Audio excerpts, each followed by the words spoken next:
Thierry Mungala et Ferréol Constant Patrick Ngasakis face aux jeunes internautes. Le mobile de cet échange est de recadrer cette community manager afin qu'elle s'organise pour les échéances électorales à venir. Deux thèmes majeurs ont focalisé cet échange, à savoir le mieux vivre ensemble et l'impact du net et des réseaux sociaux sur la société politique congolaise.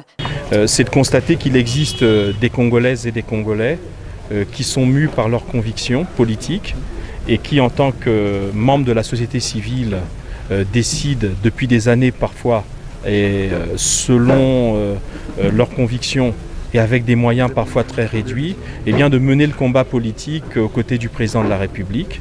Et je sais que je rendrai compte de cela aux plus hautes autorités, de dire « Monsieur le Président de la République, nous sommes, vous, vos troupes, rangées derrière vous pour mener les combats qui viennent ». Cette initiative de l'élu de Potopoto 3 a réjoui ces jeunes participants. Il était nécessaire de répertorier tout un chacun afin que chacun soit identifié. Je crois qu'il y a gain de cause, mais parce que le ministre Thierry Mungala, ici présent, a eu à faire des propositions qui seront certainement prises en compte. Il était temps pour l'honorable Ferréol Ngasakis de rassembler ces derniers afin de les fédérer autour d'un même idéal. Vous savez, actuellement, les réseaux sociaux sont au centre du monde.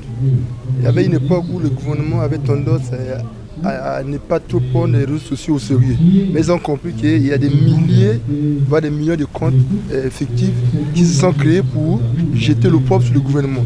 Donc en diffusant de fausses informations qu'on appelle communément les fake news. On a le ministre Mungala qui est le ministre des médias et de la communication. Il nous a réunis ici, ce n'est pas pour faire la propagande, voilà. Il veut simplement encadrer ce que nous faisons sur les réseaux sociaux. La rencontre a connu tout aussi l'assistance du député digné José Cyr Ebina.